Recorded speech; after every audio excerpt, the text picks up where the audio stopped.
এমন সুন্দর জীবন, এমন সুন্দর যৌবন, আহা শক্তির টাইমটা, জীবনের সক্ষমতার সময়। ছোটবেলা তো ভাইয়া দুর্বল, বৃদ্ধ বয়সটাও দুর্বল। তোমাদের অনেক কিশোর নওজোয়ান একজনের গায়েও চাদর নাই, কিন্তু মুরব্বী সবগুলোর গায়ে চাদর।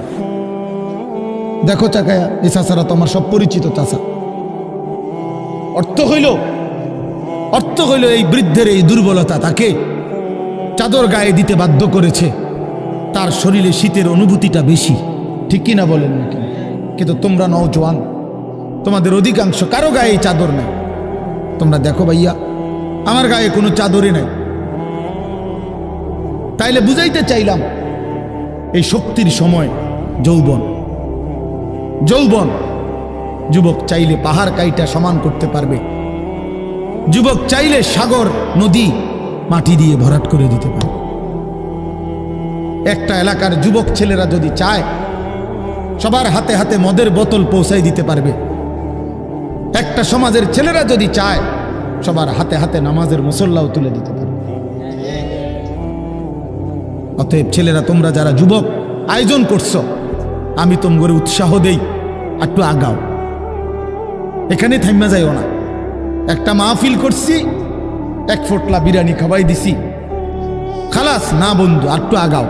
তোমরা আবার বসো, যে কয়জনে মাহফিলের আয়োজন করছো তোমরা আবার বসো, যে আমরা কেমনে আটটু ভালো হইতে পারি, আটটু চরিত্রবান হইতে পারি, আমরা কেমনে নিজেরা নামাজ ধরতে পারি। একটু যদি হিম্মত করো যুবক, ইনশাআল্লাহ ভালো হবে। শনিবার দিন আমি আমার মাদ্রাসায়, এই শনিবারে সকাল 10টা থেকে বিকাল 4:30 পর্যন্ত, এইবারই প্রথমবার আমি আলাদা 16 বছর থেকে 30 বছরের নিচে যাদের বয়স, এই কিশোর যুবকদের জন্য আলাদা ইসলাহি মজলিসের আয়োজন করছিলাম। আমার শায়েখ আল্লামা মুফতি মুশতাকুর নবী সাহেব বয়ান করছেন, আল্লামা মুফতি আমজাদ হুসাইন সাহেব বয়ান করছেন, হজরত মাওলানা মুফতি ইউসুফ বিন ইকবাল বয়ান করছেন, আমাদের কুমিল্লা ক্যান্টনমেন্টের বড় একজন শিশু বিশেষজ্ঞ ডাক্তার মিজানুর রহমান, উনি বয়ান করছেন, আমি নিজে কিছু কথা বলছি। প্রায় 600 ছেলে এন্ট্রিভুক্ত আসছে, এখানে উপস্থিত হয়েছে 600।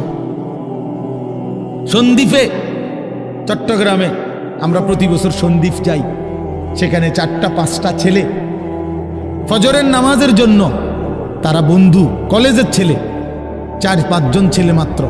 ওরা একদিন সিদ্ধান্ত নিছিল, ওরা সবসময় ফজরের নামাজ পড়তো, তো ওরা একদিন সিদ্ধান্ত নিছে যে ফজরের পরে তারা সন্দ্বীপ তো সাগরের পারে, তো সাগরের পারে হাঁটতো তারা। তো তারা একদিন সিদ্ধান্ত নিছিল আজ থেকে 1 বছর আগে, যে আমরা সকালবেলা না হাইটা চলো আমরা বন্ধুদেরকে ফজরের জন্য জাগাই, ফজরের ক্যাম্পেইন করি, ফজরের জন্য গণসংযোগ করি। এই 4-5 জন ছেলে উদ্যোগ নিয়ে শুরু করছে। ঠিক 1 বছরের মেহনতে এই গত নভেম্বর, 24 সালের নভেম্বরে আমি গেছি মাহফিলে, ওইখানে তারা আমার লিস্টেড, ফজরের পরে আমি তাদের জন্য আলাদা বয়ান করছি, তাদের আলাদা মাহফিল হয়েছে ফজরের পরে। মানে রাইতে আমি যেই প্যান্ডেলে ওয়াজ করছি, ওই প্যান্ডেলটা তারা সকালের জন্য আবার ভাড়া নিছে। বুঝেন না এই কথা? আমি ওখানে ছিলাম, আর ওখানে রাত্রে আসা যায় না, ওইটা সন্দ্বীপে স্পিড বোট দিয়ে আইতে যাইতে হয়, তো তার রাইতে আওয়ানোর সিস্টেম নাই, থাকতে হয়। এই জন্য ফজরের পরে আবার বয়ান করছি 1.5 ঘন্টা। তো ওরা, আমি বললাম এত ভোরে ছেলেরা আইবনি, কয় হুজুর আসবে ইনশাল্লাহ, আপনি দেখেন। তারা আমারে দেখাইছে কাগজে কলমে লিস্টেড করা, প্রায় 4,500 ছেলে এখন ফজরের নামাজ জামাতে পড়ে। যুবক চাইলে কি না পারে, যুবক চাইলে ভাঙতে পারে, যুবক চাইলে গড়তে পারে, যুবক চাইলে বুলডোজার দিয়ে সমান করে লাইতে পারে, সমান করে ফেলতে পারে। আবার সেই ভাঙার উপরে যুবক চাইলে গড়তেও পারে। আল্লাহ তাআলা নওজোয়ানের শরীরে অসম্ভব হিম্মত দান করছে, অসম্ভব হিম্মত। এই জন্য বাপ, আমি যুবক যারা, তাদেরকে উৎসাহিত করলাম। মহান আল্লাহ পাক রব্বুল আলামিন আমাদেরকে বলছেন, আমি তোমাদের ইমানদার, ইমান নিলাম, আমি ইমান দিছি বান্দা, আমি গত বছর যখন তাবলীগের সফরে ছিলাম দিনাজপুর জেলায়, গত বছর আগস্ট মাসে ৭২ বছর বয়স্ক একজন হিন্দু লোককে কালেমার দাওয়াত দিছিলাম। ওনার 2 ছেলে মুসলমান, ওনারে আমি 2.5 ঘন্টা কালেমার দাওয়াত দিছি। আমরা 3 জন আলেম মিলে কত অনুনয় বিনয় করছি, কাকুতি মিনতি করছি, কাঁদছি, চোখের পানি ফেলছি। একটা বার চাচা কালেমা পড়েন, আপনার ছেলে মুসলমান, ছেলের বউ মুসলমান, আপনার নাতি নাতনি সব মুসলমান, আপনি এখনো বসে আছেন কেন? আহা, এই ৭২ বছর হয়ে গেছে। বুড়া মিয়া কয় আমি ওটা বলবো না, বলে নাই। আমি আমার সাথীদের কাছে, আমার 26 জন সাথী নিয়ে চিল্লাই গেছি, 16 জন আলেম, এক চিল্লা সফরে 950 মানুষ আল্লাহর রাস্তায় বের হয়েছে চিল্লার জন্য। আলহামদুলিল্লাহ, আল্লাহই করাইছে। তো বলতেছিলাম, আমি সাথীদের কাছে এসে বলছিলাম যে দেখেন ৭২ বছর বয়স হয়ে গেছে, এক আল্লাহর বান্দা, তার জবান দিয়া কোনোদিন তার মালিকের নামটা বের হয়। আমারে আপনারে আল্লাহ তাআলা কত বড় তৌফিক দিছে যে আমরা কত হাজারবার, লক্ষবার কালেমা লা ইলাহা ইল্লাল্লাহ মুহাম্মাদুর রাসূলুল্লাহ এটা যে আমরা পড়তে পারি, পড়তে পারছি, এই সৌভাগ্যের কৃতজ্ঞতা কি? এটা যদি আল্লাহ আমগো জবান দিয়ে কোনোদিন না বলাইতো। কথা বলে না বাপ, এই ছেলেরা মিয়া, এই আব্বাস যারা নামাজ পড়ো না, আরে না ফরমান, তুই যদি হিন্দুর ঘরে জন্ম নিতে, তুই যদি ইহুদির ঘরে জন্ম নিতে, তুই যদি খ্রিস্টানের ঘরে জন্ম নিতি, বেটা কি হতো জীবন? যদি কোনোদিন কালেমার আহ্বান না শুনতা। তুমি তো মুসলমানের ঘরে জন্ম নিয়া এভাবে ইমানকে ফেলে দিলা। মুসলমানের ঘরে জন্ম নিয়ে এভাবে নামাজকে প্রত্যাখ্যান করলা। ছি ছি ছি ছি, তোমারে দেখে তো হিন্দুও হাসবে, তোমারে দেখে তো ইহুদিও হাসবে, তোমারে দেখে তো খ্রিস্টানও হাসবে, যে দেখছো হয় নাকি শ্রেষ্ঠ জাতি, ওদের ধর্ম নাকি শ্রেষ্ঠ ধর্ম, ওদের ধর্ম কোরআন নাকি শ্রেষ্ঠ কিতাব, ওদের শ্রেষ্ঠ ধর্ম ওদেরই পছন্দ হয় না, ওদের শ্রেষ্ঠ কিতাব ওরাই পড়তে পারে না। তো এটা কিসের শ্রেষ্ঠ? কথা বলেন না। তাহলে আমি তো আমার ধর্মের অপমান। কথা বলেন না, আমি আমার ধর্মের অপমান না, আমি আমার কোরআনের অপমান। এজন্য তোমরা যারা বেনামাজি ছেলে, তোমরা ধর্মের অপমান।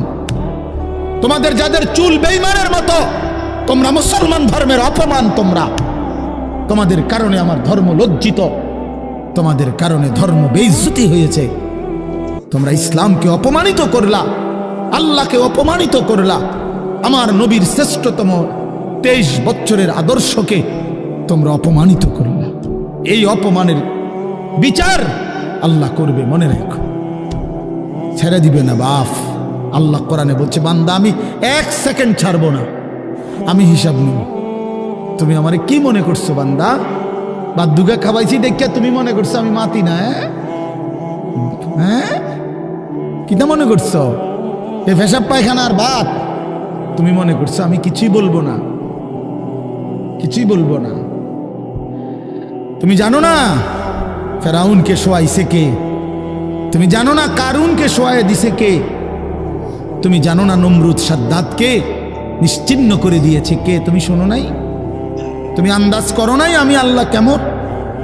এই পৃথিবীর কত অবাধ্য জাতিকে আমি আল্লাহ ধ্বংস করে দিয়েছি, শোনো নাই?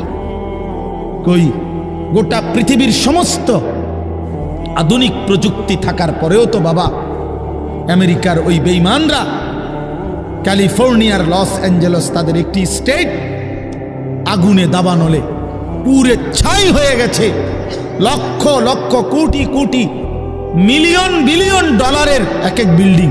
আপনারা মুরব্বীরা মিলিয়ন বিলিয়ন ডলার কি তাই বুঝতেন না? কয়টা আপনি 1 মিলিয়ন বিলিয়ন ডলার কত টাকা? কমপক্ষে 300 টাকার বেশি। মানে আপনি এটি বুঝতেন না, টেহাইডি এটান বুঝতেন না। কথা বুঝছেন কিনা? হ্যাঁ, আমরা কিতাবে পড়ছি এক বুজুর্গকে, হ্যাঁ, একটা জিনিস দামি ওনার কাছে ছিল, তো ওনার কাছে বলছি এটা আপনি বিক্রি করে দেন। কত মূল্য? উনি বলছে 100 দিরহাম, 100 টাকা। তখন উনি যখন বিক্রি করে দিছে, ওনারে 100 দিরহাম দিছে, তো অন্য কেউ ওনারে পরে বলছে, হায় হায় জনাব, আপনি তো বহুত বড় ঠকছেন, মাত্র 100 টাকা দাম চাইলেন, এটার দাম তো আরো অনেক। তো উনি বলছেন, আল্লাহর কসম, 100 টাকার উপরে, 100 দিরহামের উপরে কোনো সংখ্যা আছে? আমার তো এটা জানা নেই, আমার তো এর উপরে কিছু জানা নাই। আমার মেজো বোনের বিয়ে যখন হয়েছিল, মেজো বোন, আমি তখন প্রাইমারি শেষ করে মাদ্রাসায় ভর্তি হয়েছি, এই সময় আমার বোনের বিয়ে হয়েছে। তো বোন জামাই যখন ওই আগে ছোটবেলায় বিয়ের দিন বোন জামাই যখন আসছে, তখন শরবত খাওয়াইছি যে গেইটে নাকি, তখন কিছু টাকা দিতে হয় না, যে শরবত খাওয়ায় তারে। তো আমারে 100টা টাকা দিছে উনি প্রথম।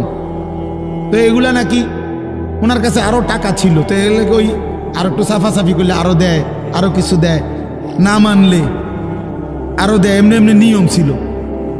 আমার 100 টাকা দিছে, আর এটা দেখে আমি একটা দৌড়ে আইয়ালাইছি। আমার পুরা মনে আছে, একেবারে কসম, আমার পুরো এখনো মনে হইলো আর এই কথাটা। আমার একেবারে আমার ভাই, চাচাতো ভাইটাই বা অন্যরা এত দমকাইছে, বেউকুফ, 100 টাকা লইয়া দুধ দিয়ে আইয়ালাইছ। আমি বলছি, আমি তো আসলে এর চাইতে বেশি টাকা জীবনে আর দেখি নাই। তো বলতে চাইলাম, হাজার হাজার কোটি কোটি মিলিয়ন ডলারের এই বাড়ি ভবন, এগুলো পৃথিবীর সর্বাধুনিক প্রযুক্তি দিয়ে, অত্যাধুনিক প্রযুক্তি থাকা সত্ত্বেও, আধুনিক সরঞ্জামাদি থাকার পরেও বাফ আল্লাহর দেওয়া আযাবে আগুনে যখন জ্বলছে, এই কয়দিন হইল কোনো বেঈমানে 1 সেকেন্ডের জন্য আগুন নিভাইতে পারে নাই। 14,000 ফায়ার সার্ভিস কর্মী একসাথে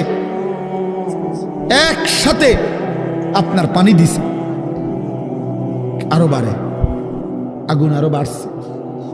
তার মানে বোঝা গেল, বাবা, পৃথিবীর কারো শক্তি মূলত কোনো শক্তি না, আল্লাহর শক্তির সামনে, আল্লাহর ফয়সালার সামনে। আল্লাহ যদি ভালো রাখে তাইলেই ভালো থাকা। হ্যাঁ, আপনার টাকা তো আছে 1000 কোটি টাকা, কিন্তু আপনার ফেডে অসুখ, আপনি টেহা দিয়ে কিনবেন। আপনার টাকা তো আছে লক্ষ কোটি টাকা, কিন্তু আপনার তো ডায়াবেটিস, আপনি কিনবেন টাকা দিয়ে কি করবেন? আপনি 7 রাজার ধন হইলেও কি লাভ হবে আপনার?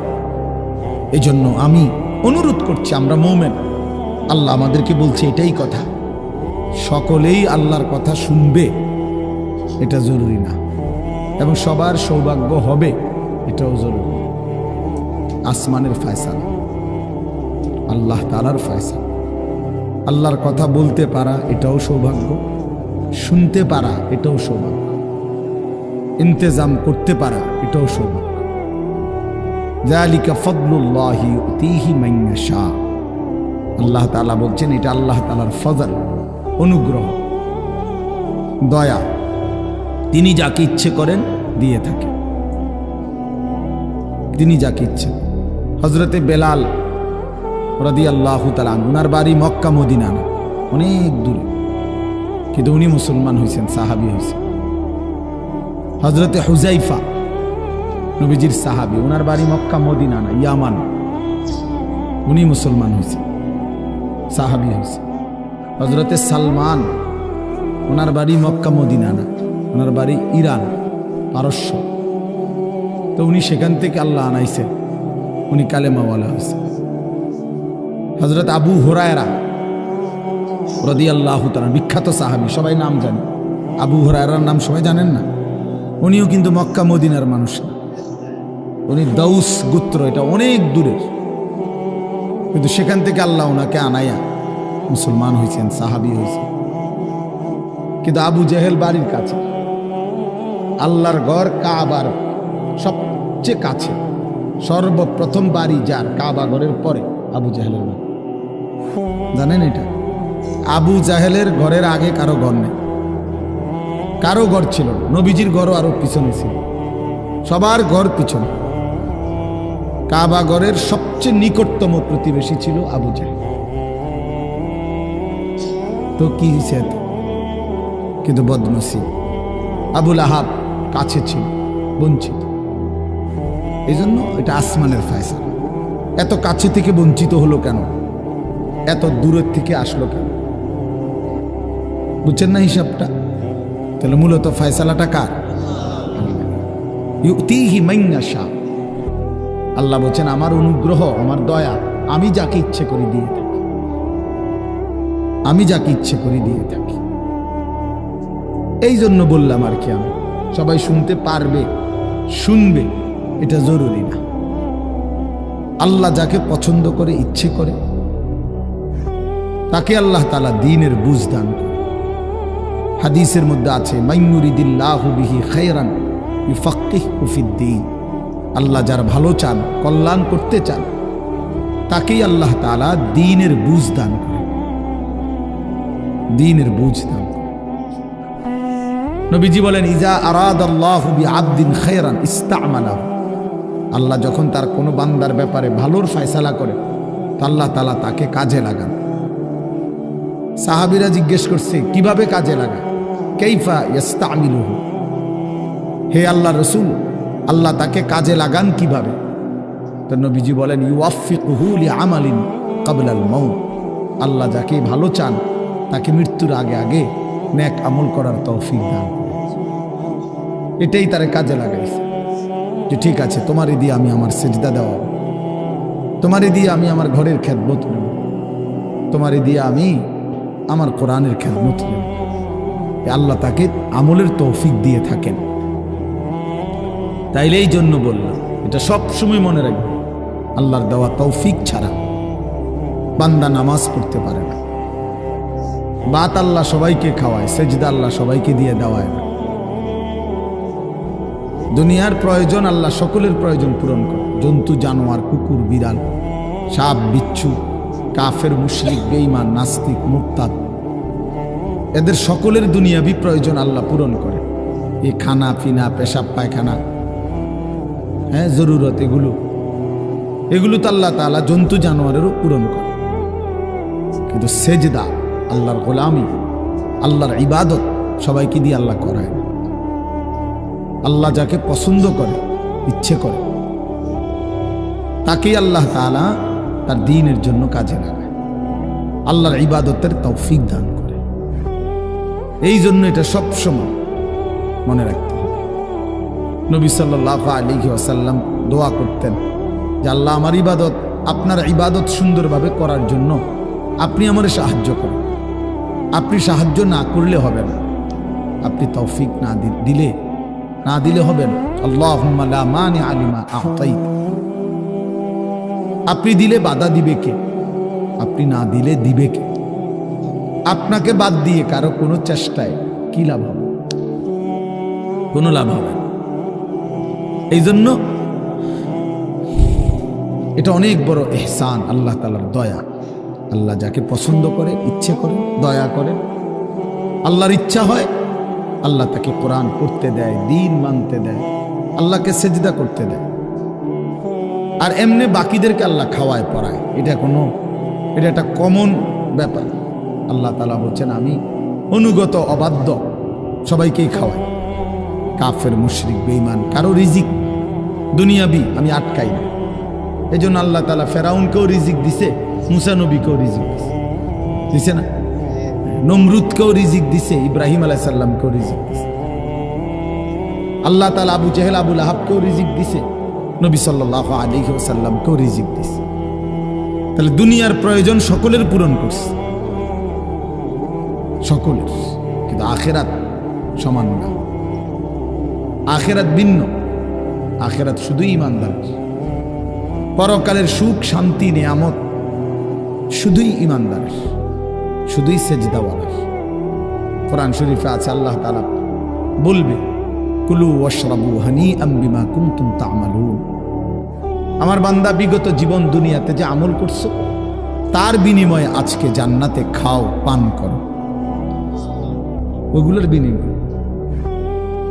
কুলু ওয়াশরাবু হানিআম বিমা আসলাফতুম ফিল আইয়ামিল খালিয়া। আল্লাহ বলেন, জান্নাতীকে বলবে, বান্দা নিশ্চিন্তে আরামসে দুনিয়ার জীবন যে তুমি নেক আমল করেছো তার বিনিময়ে আজকে আরামসে নিশ্চিন্তে নির্বিঘ্নে আমার জান্নাতে খাও এবং পান করো। জাযাআম বিমা কানু ইয়ামালুন। আল্লাহ তাআলা বলেন, জান্নাতের এই নিয়ামত বান্দা তোমাকে দিলাম কিসের বিনিময়? জাযাআম বিমা কানু ইয়ামালুন। ওই যে দুনিয়ায় আমল করেছিলে তার বিনিময়। এ তোমার সেজদার বিনিময়, এ তোমার রুকুর বিনিময়, এটা তোমার জিকিরের বিনিময়, আমার গোলামের বিনিময়, আমার বন্দিগির বিনিময়। এই জন্য আখিরাত শুধুই মুমিনের জন্য, পরকাল শুধুই ঈমানদারের জন্য। এই জন্য আল্লাহ তাআলার তৌফিক ছাড়া বান্দা আমল করতে পারে না, নামাজ পড়তে পারে না, সেজদা দিতে পারে না। কত ছেলে দেখেন না, চোখের সামনে এক ওয়াক্ত নামাজ পড়ে না, জানেও না সে মানুষের বাচ্চা নাকি জানোয়ার, এটাও জানে, হাইওয়ান কিনা না মানুষ বলতে পারে। কে পাঠাইলো, কেন পাঠাইলো, কে সৃষ্টি করলো, কেন সৃষ্টি করলো, কি জন্য আসলো, কিচ্ছু জানে না, কিছুই জানে না। লক্ষ্য উদ্দেশ্যহীন, গন্তব্যহীন এক পাগল, মাতাল, ছাগল, যা মন চায় তাই করে, যা মন চায়। এটা জিন্দিগি আর কি। এ তো লক্ষ্য উদ্দেশ্যহীন জীবন, জন্তু জানোয়ারের জীবন। মুসলমান তো তাকে বলে যার সুনির্দিষ্ট গন্তব্য জানা আছে। ইমানদারের গন্তব্য জানা আছে যে আমার গন্তব্য কোথায়, আমার এটা হায়াত, এরপরে আমার মৃত্যু, কবর, এরপরে আমার হাসরের মাঠ, এরপরে আমার মিজান, হিসাব, এরপরে আমার ফুলসেরাত, এরপরে আমার জান্নাত। আমার টার্গেট জানা আছে, আমার গন্তব্য জানা আছে। আমি থামবো সেদিন, জান্নাতে যাব যেদিন। আমার টেনশন দূর হবে সেদিন, আমি জান্নাতে ঢুকবো যেদিন। ওয়াকালুল হামদুলিল্লাহিল্লাযী আযহাবা আন্নাল হাযান।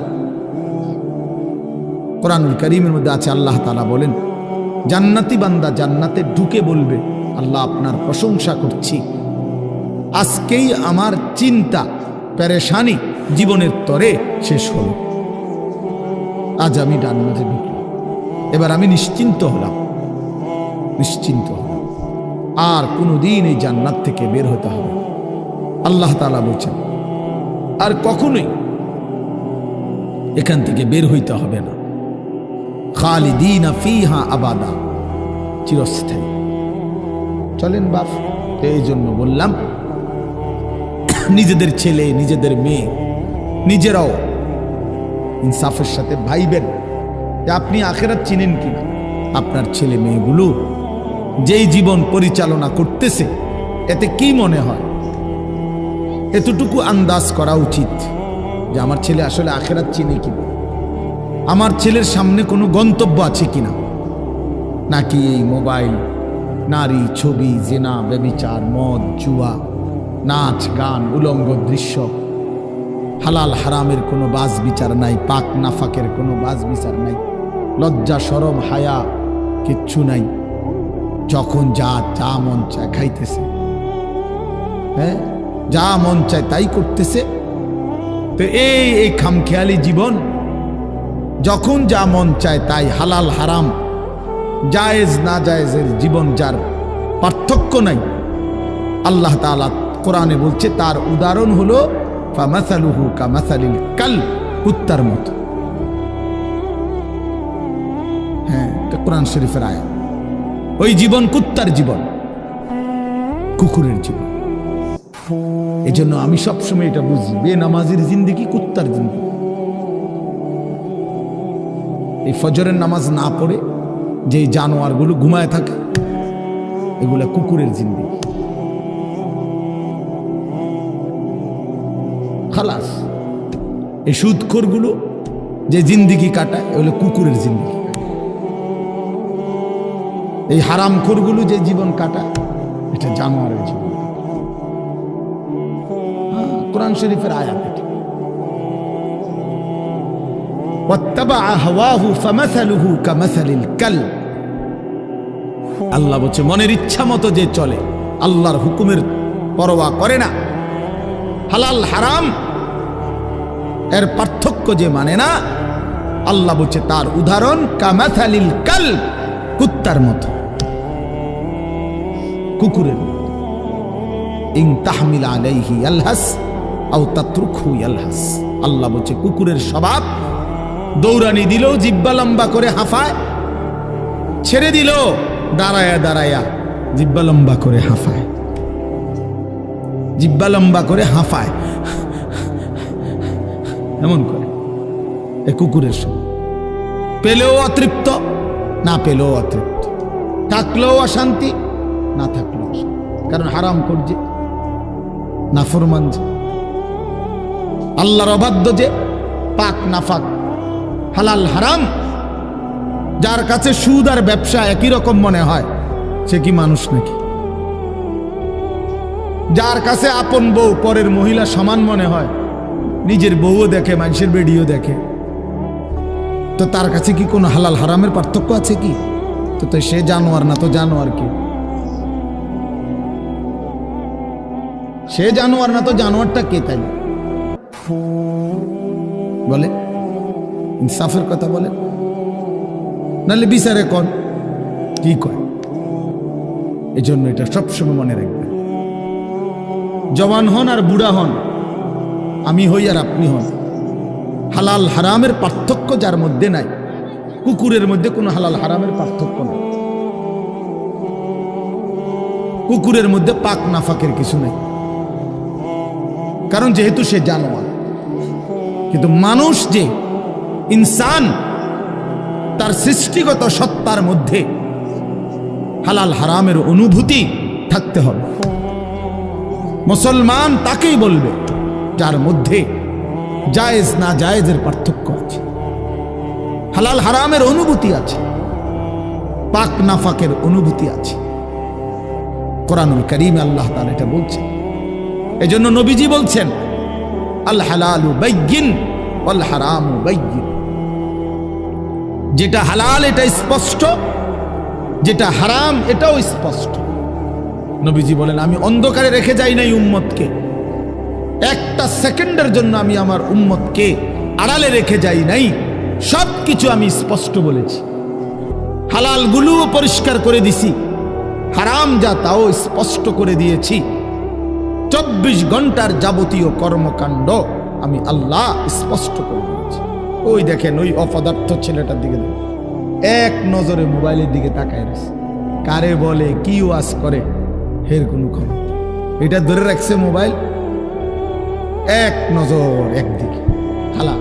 এবার ওয়াজ হয়, কারে বলে কি বলে, আমার এত কিছু দরকার, আমি আর আমার মোবাইল।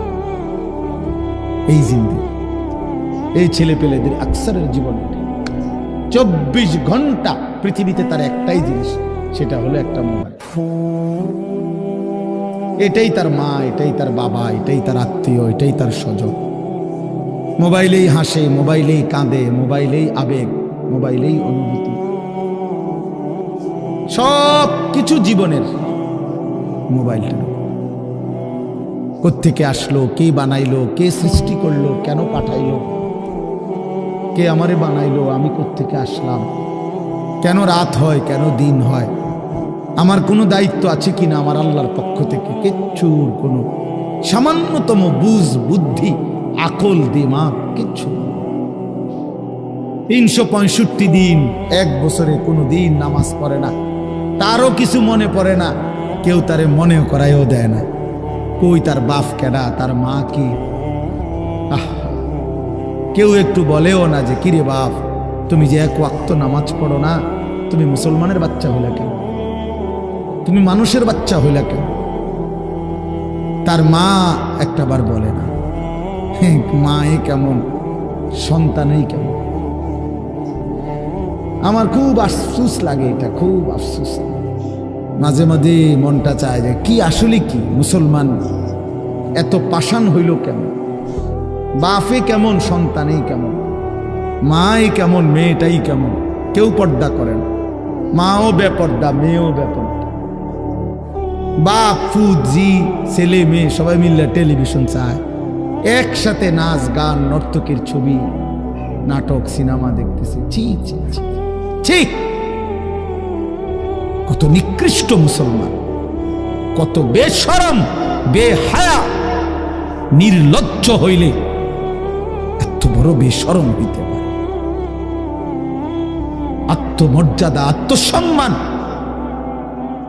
লজ্জা যদি এক বিন্দু থাকতো তাইলে তো বাবা জিজ্ঞেস করতো যে কিরে বাপ, তুই মুসলমানের ঘরে জন্ম নিয়া এক ওয়াক্ত নামাজ পড়ে না, তুই কেমনে রে আমি মুসলমানের সন্তান হইলি? তুই মুসলমানের ঘরে সন্তান হইলি কেমন? আরে এইটা তো আগে বোঝাপড়া করার বিষয় ছিল। তোর বিদেশ, তোর চাকরি, তোর দাখিল, তোর এসএসসি বেড়া এডি বাদ দে বেড়া, থো বেড়া এডি পরের কথা বেড়া। আগে তুই মুসলমানের বাচ্চা কিনা আগে এটা বল বেটা। তোর নামাজের বোঝাপড়া কর আগে বেটা। কিসের তোর বিদেশ, আবার কিসের তোর দেশ? তোর চাকরি দিয়ে আমি করব কি? তোর ব্যবসা দিয়ে আমি করবো কি? তোর উপার্জন খাইয়া আমি করবো কি বেটা? তুই তো হারাম কর, তুই তো নাফরমান। এতটুকু যদি বিবেক বাবার না থাকে, সেটা কেমন বাপ? এ কেমন অভিভাবক? এ কেমন মুসলমান মা বাবা যাদের হৃদয়ে এই কথা আসলো না? আপনার তো উচিত ছিল আগে এই বুঝাপড়া করা। আগে ছেলের সাথেই বুঝাপড়া করেন। তুই মুসলমানের বাচ্চা কিনা আগে এটা বল। মুসলমানের বাচ্চা 16 বৎসরে এক ওয়াক্ত নামাজ ছাড়া থাকে কেন? কথা বলেন, ইনসাফ কি বলে? ইনসাফের কথা বলেন, বিচারের কথা বলেন। ছেলেগুলোকে আপনারা এভাবে ছেড়ে দিলেন, আর তোমরা ছেলেরাও বাবা এভাবে নষ্ট হয়ে গেল। অনাদরে, অবহেলায় এমন সুন্দর জীবন, এমন সুন্দর যৌবন, শরীর স্বাস্থ্য সব শেষ করে দিলাম। একবারও মনে পড়লো না তোমারও তো শেষ আছে বাপ। রাত যেমন ভোর হয়, দিন যেমন রাত হয়, তোমারও হায়াতও একদিন শেষ হয়। প্রতি ঘন্টা, মিনিট, সেকেন্ড যায় মানে তোমার হায়াত যায়, আমার হায়াত যায়, ঠিক না? তো আল্লাহ আমাদেরকে বুঝ দান করেন। এজন্য বাপ আমরা ভাবা উচিত, আমাদের এটা ফিকির করা উচিত। ছোটরাও, বড়রাও, মাঝ বয়সীরাও, এত লাগাম ছাড়া মানুষ হয় না। মুসলমানের জীবন এত বড়, জন্তু জানোয়ারের মতো হওয়ার কথা না বাবা। হ্যাঁ, গুনাহ হইতে পারে, গুনাহ আমারও আছে, আপনাদেরও আছে, গুনাহ হইতে পারে, হবে। সেটা হলো হুচট খাওয়া। মানে চলার পথে আমি 10 কিলো পথ হাঁটলাম, আমি 30 কিলো পথ গেছি এক জায়গা থেকে আরেক জায়গায়। তো এই চলার পথে হয়তো একবার আধবার পড়ে যাইতে পারি, পিছলা খাইতে পারি, ঠিক আছে, এটা হইতে পারে। কিন্তু আমি বুঝি 30 কিলোমিটার একেবারেই ফিরে রইলাম, পিছলা খাইয়া রইলাম, তাহলে ভুল আমার হইতে পারে, গুনাহ আমার হইতে পারে। আমার 6 মাসে কোনোদিন নামাজ ছুটে যাইতে পারে। আমি জীবন চলার পথে কখনো কাউকে রাগ করতে পারি, গালি দিয়া লাইতে পারি, এটা তো হওয়া স্বাভাবিক, হইতে পারে। কিন্তু লাগাতার প্রতিদিন একরকম, এটা মুসলমান? কথা বুঝছেন কিনা আমার? আপনি বুঝি এখানে প্রত্যেকদিন মিশা কথা কইবেন, আপনি বুঝি প্রতিদিন সুদ খাইবেন, আপনি বুঝি প্রত্যেক দিন ওজনে কম দিবেন, এটা বুঝি মুসলমান? আপনি বুঝি একদিনও নামাজ পড়তেন না, আপনি বুঝি 365 দিনে কোনোদিন ফজরের নামাজ পড়তেন না, এটা মুসলমান? তো এটা তো হুচট খাওয়া না, এটা তো গাদ্দারি, এটা তো ইচ্ছা করে ঠান্ডা মাথায় ধীরে সুস্থে ভেবে চিনতে আল্লাহর সাথে গাদ্দারি করতেছে, আল্লাহরে বুড়া আঙ্গুল দেখাইতেছে যে দেখো কইলা কেন সেজদা দিতাম না, চাই কিতা করতাম, আল্লাহ বলবে অসুবিধা নাই বান্দা, বাতে না খাও, আর তো বেশি কিছু না, দুগা খানাই তো খাও আর ঘুম যাও, খানা তো কুত্তাও খায়। তবে মনে রাখো কবরে আইসো একটা লাথি দেওয়া ফেরেশতারে দিয়া, একটা লাথি, এক লাথিতে বুঝবা আমার নাফরমানির শাস্তি কি। কাল্লা সাউফা তা'লামুন সুম্মা কাল্লা সাউফা তা'লামুন। আল্লাহ বলে বান্দা কবরে আইসো, আমি বুঝায় দেব আমার নাফরমানির শাস্তিটা কি। ফেরেশতা দুই কান বরাবর। আল্লাহর নবী বলছেন নাফরমানের কবরে ফেরেশতা ফায়াদরিবু দারবাতান বাইনা উযুনাইহি, দুইটা কান বরাবর ঘাড়ের মধ্যে প্রত্যেকটা আঘাত করবে লোহার হাতুড়ি দিয়ে। ফায়াসিহু সাইহাতান, নাফরমান কবরে এত জোরে চিৎকার করবে ইয়াসমাউহা মান ইয়ালিহি ইল্লা সাকালাইন। আল্লাহর নবী বলেন দুনিয়াবাসী মানুষ এবং জিন ব্যতীত আল্লাহর সব সৃষ্টি ওই বেঈমানের কবরের চিৎকার শুনতে পাবে, এমন জোরে চিৎকার দিবে। একটা একটা আঘাত এভাবেই চলবে কিয়ামত পর্যন্ত, এভাবেই চলবে কিয়ামত পর্যন্ত। আল্লাহর নবী সাল্লাল্লাহু আলাইহি ওয়াসাল্লাম বলেন নাফরমান পাপীকে যখন কবরে রাখা হবে, তিনটা প্রশ্নের উত্তর যখন নাফরমান দিতে পারবে না, সাথে সাথে কবর তারে এত জোরে একটা চাপ দিবে, একটা চাপ দিয়া ডান পাশের মাটি বাম দিকে, বাম দিকের মাটি ডান পাশে চলে আসবে। হাত্তা তাখতালিফা আদলাউহু, আল্লাহর নবী বলেন ডান পাশের পাঁজরের হাড্ডি ভাইঙ্গা বাম পাশে ঢুকে যাবে, বাম পাশের হাড্ডিগুলো ভাইঙ্গা ডান পাশে ঢুকে যাবে। নবীজি দেখায় দিছে হাত্তা তাখতালিফা আদলাউহু, এইভাবে দুই আঙ্গুল একটা যেমন আরেকটার মধ্যে ঢুকে যায়, আল্লাহর নবী বলেন এভাবে পাঁজরের হাড্ডি একটা আরেকটার মধ্যে ঢুকে যাবে। কি বাপ মনে করছো তোমারে এমনে এমনে ছেড়ে দিব? কি মনে করছো যার ভাত খাইলা তার বুঝি হিসাব দিতে হবে না? কি মনে করছো মুফত এটা?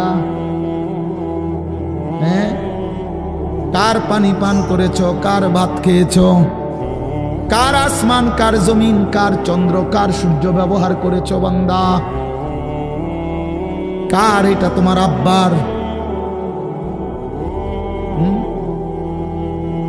শরীরটা তোমার বাপের নি, চোখ নাক কান তো তোমার আল্লাহর। আলাম নাজআল লাহু আইনাইন ওয়া লিসানান ওয়া শাফাতাইন। আল্লাহ বলে বলো না বান্দা আমি কি দুইটা চোখ দেই নাই?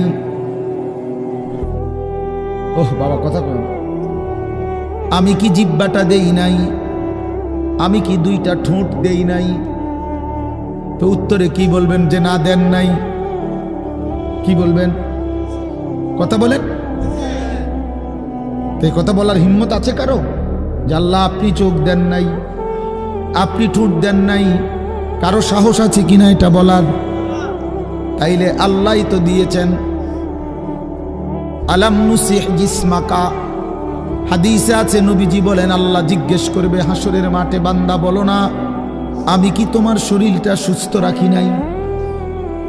ওয়া নুরভিকা মিনাল মা, আমি কি প্রতিবার তৃষ্ণার্ত অবস্থায় তোমারে আমি আল্লাহ তো আমি কি পানি পান করাই নাই? আমি তো পানি পান করিয়েছিলাম, আমি তো তৃষ্ণা নিবারণ করেছিলাম, আমি তো ক্ষুধার চাহিদা পূরণ করেছিলাম, আমি তো কায়নাতের সূর্য চন্দ্র আলো বাতাস দিয়েছিলাম। ওয়াজআলনা নাওমাকুম সুবাতা, আল্লাহ বলে সারাদিনের ক্লান্তি দূর করার জন্য রাত্রি গভীরের ঘুম আমি আল্লাহই তো বানিয়েছি। ওয়াজআলনাল লাইলা লিবাসা, অন্ধকার কালো চাদর দিয়ে ঢেকে পৃথিবীটাকে অন্ধকারাচ্ছন্ন করে দিয়েছি আমি আল্লাহই তোমার ঘুমের উপযুক্ত পরিবেশের জন্যে। আবার দিনের বেলা আলোকিত করে দিয়েছি তোমার উপার্জনের সুবিধার জন্যে। রাতে তুমি ঘুমাইবার জন্য অন্ধকার করে দিয়েছি। দিনে তুমি রোজগার করবা এই জন্য আলোকিত করে দিয়েছি। সুবহানাল্লাহ। ওয়াজআলনান নাহারা মাআশা, উপার্জনের জন্য দিন বানিয়েছি, ঘুমাইবার জন্য রাত বানিয়েছি। ওয়াজআলনা সিরাজান ওয়াহাজা, একটা উজ্জ্বল সূর্য আমি আল্লাহই বানিয়েছি।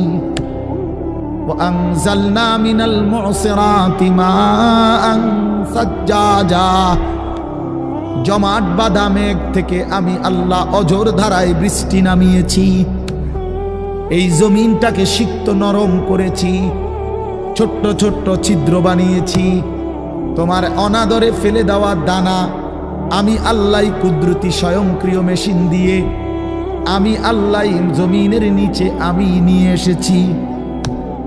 কয়দিন পরে আবার আমি আল্লাহ সেই ছোট্ট দানা থেকে নতুন গাছ বের করে দিয়েছি। লিনুখরিজা বিহি হাব্বান ওয়া নাবাতা, তাহলে রিজিকের ব্যবস্থা আমি করলাম, ঘুমের ব্যবস্থা আমি করলাম, উপার্জনের পরিবেশ আমি করে দিলাম, শরীর স্বাস্থ্য জীবন যৌবন আমি দিলাম। আমি কেন সেজদা পেলাম না? আল্লাহ যদি বলে বান্দা আমি কি অপরাধ করলাম, আমি তোমারে এত কিছু দিয়ে আমি কি অন্যায়টা করলাম যেই অপরাধের কারণে তুমি আমারে সেজদা দিলা না? কি বলবা যুবক? নাফরমান যুবক কি বলবা? অসভ্য যুবক যে নামাজ পড়ো না, হাইওয়ান তুমি কি বলবা? তুমি মানুষ না জানোয়ার? বেনামাজি তুই মানুষ না জানোয়ার? বল, মানুষ না জানোয়ার? বল বেটা। অনেক বেহায়া এখনো হাসে এইখানে, এত বড় অসভ্য বেহায়া, এই বেহায়া এখনো হাসে। চিন্তা করছো নি? হ্যাঁ, এত বড়, এত নির্লজ্জ, এত বড় অসভ্য যে এখনো হাসে। অর্থ হইল আমারই কয়, বুঝেন নাই? বুঝতেছে সে আমারই কয়। আহ আহ, আমার মনে হয় কুকুর রে কইলে কুকুর মাথা নামাইলে। আহা, আমাদের সন্তানদের হালাত কত নাজুক, চিন্তা করে দেখে। মুসলিম সমাজে বসবাস করে, বাপ মুসলমান, মা মুসলমান, চারিদিকে মসজিদ, চারিদিকে মাদ্রাসা, কত দাড়িওয়ালা, টুপিওয়ালা, পাঞ্জাবিওয়ালা। প্রতিদিন মসজিদের মিনারা থেকে উচ্চ কণ্ঠে মাইকের হর্ন দিয়ে আজান হইতেছে। এত বেশি মাইক, হর্ন, মসজিদ, মাদ্রাসার পরিবেশের মাঝখানে থাইকাও এটা কত বড় গাদ্দার, কত বড় গাদ্দারা নাফরমান। এত সুন্দর চারদিকে মসজিদ, মাদ্রাসা, আলেম ওলামা, দাড়ি, টুপি, মাদ্রাসার পরিবেশের ভেতরে থাইকাও জানোয়ারে একটা সেজদা দেয় না। কত বড় নিকৃষ্ট জানোয়ার, চিন্তা করছে। এই বাপ, এমন সন্তান পাইলা কবরে যাই আফসোস ছাড়ার কিচ্ছু নেই। আজকে যদি এই আফ্রিকার জঙ্গলে থাকতো তাহলে হয়তো যে বাবা এত বড় আফ্রিকার জঙ্গলে ছিলাম যেখানে কোনো দিন কোনো আজান হয় নাই, যেখানে কোনো মসজিদ দেখি নাই, মাদ্রাসা দেখি নাই, আল্লাহ চিনব কোত্থেকে? আমি তো আফ্রিকার জঙ্গলের ভিতরে থাকতাম। বলেন, একটা ছেলে বলেন, এই ছেলেগুলো বেনামাজি যে ছেলেগুলো, এদেরকে জিজ্ঞাসা করেন যে বাবা তুই কি আল্লাহ চিনলি না, না রাসূল চিনলি না? তুমি বাবা কি মসজিদ চিনলা না, মাদ্রাসা চিনলা না? কোনোদিন কি কোরআন দেখলা না? কারো লাশ, কারো জানাজা, কারো কবর কিছুই দেখো নাই? কিচ্ছুই তোমার কলজার মধ্যে কোনো এক বিন্দু কোনো বিবেক অনুভূতি জাগাইলো না? শুধু নারী, শুধু একটা মোবাইল, শুধু একটা ছবি, শুধু একটা অশ্লীল দৃশ্যের কাছে হেরে গেলা। ছেলেরা বলো বাবা, তোমরা বলো, কার কাছে হাইরা গেলা? কেমনে হাইরা গেলা তুমি? তোমার বাপ মুসলমান, মা মুসলমান, তোমার ঘর মুসলমান, তোমার দাদা দাদি, নানা নানি, চাচা মামা, ফুফা খালু সব মুসলমান। তোমার এলাকার চারদিকে আজান হয়, তোমার মহল্লার প্রত্যেক গলিতে গলিতে মাদ্রাসা আছে। কোরআনের ঘর আছে, তোমারই কোনো না কোনো চাচাতো ভাই, মামাতো ভাই, ফুফাতো ভাই, আত্মীয় কেউ না কেউ হাফেজে কোরআন আছে, আছে না? তালেবে ইলম আছে, মাদ্রাসায় পড়ুয়া আছে। এত কিছু দেখার পরেও যার কলিজায় এক ওয়াক্ত নামাজ পড়তে মন চায় না, তার দিল পাথরের চাইতে শক্ত, তার দিল জন্তু জানোয়ারের দিলের চাইতে নিকৃষ্ট। কারণ এ বড় শক্ত হারামি, মনে রাখি। সে কিছুই মনে করে না আল্লাহকে, কিছুই মনে। এত মসজিদ মাদ্রাসা, এত নামাজ রোজার এত চিহ্ন দেখাও আমি কিছুই বিশ্বাস করি না। আমি বিশ্বাস করি আমার জীবন হলো মোবাইল, আমার জীবন হলো নারী, আমার জীবনের অর্থ হলো ছবি, আমার জিন্দিগির মাকসাদ হলো উলঙ্গ ছবি দেখা, নর্তকী দেখা, জিনা ব্যভিচারের দৃশ্য দেখা, মদের আড্ডা, জুয়ার আড্ডা, নারীর আড্ডা, কোন অশ্লীল মেয়ের পিছনে জীবনটা শেষ করে দেওয়া। খালাস, আমি বুঝছি এটাই জীবন। কিসের মসজিদ, কিসের মাদ্রাসা, কিসের আল্লাহ, কিসের রাসূল, আমি এগুলা বুঝি না। এতটা উল্টে গেল কেন? এত বড় লানত হলো কেন বলেন বাবা? অতএব আপনাদের কাছে অনুরোধ করলাম, আপনারা আপনাদের বিবেককে নিয়ে ভাবেন। তোমরা ছেলেরাও বাবা রাগ হইও না, বুঝতে শিখো বাবা। কে ফিরাবে তোমাদেরকে? কে ফিরাবে? কে ফিরাবে? কে ফিরাবে বাপ? তোমরা কি কোনোদিন মরবা না? আজ যদি মৃত্যু হয়, এই বেনামাজি জিন্দিগি নিয়ে কেমনে কবরে যাইবা? টিকবা কেমনে? এই নাফরমানের জিন্দিগি নিয়ে কেমনে টিকবা? এই জন্য আমরা প্রত্যেকেই প্রস্তুতি নেই।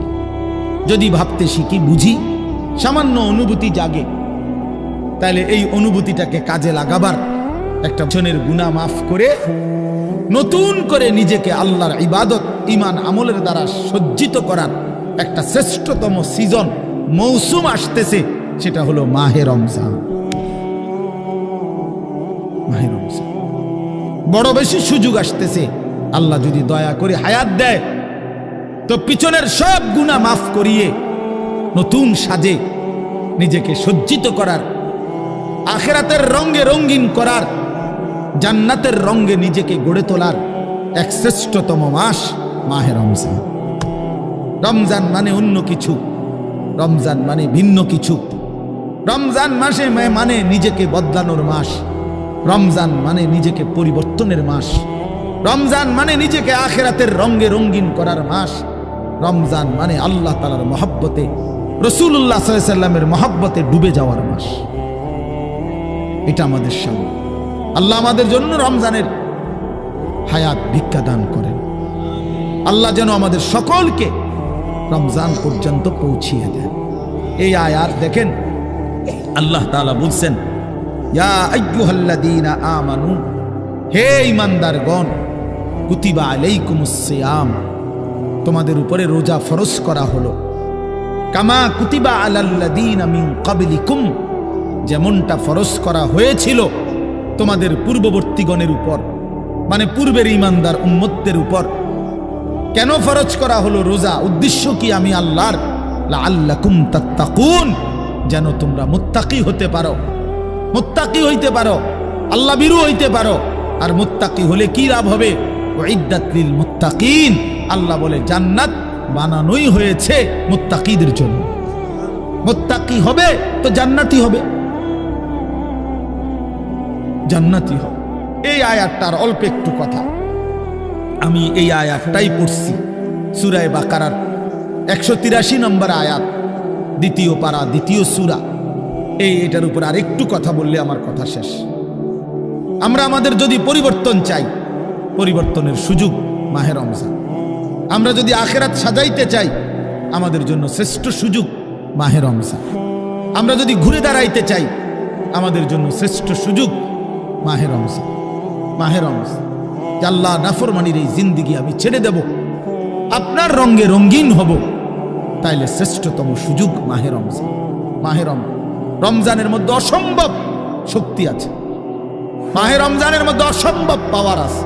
আল্লাহ বলছে, রমজানে বান্দা আইসো আমার কাছে, রাত দিন 24 ঘন্টা আমি আল্লাহ জাহান্নাম থেকে মুক্তি দিতে থাকব।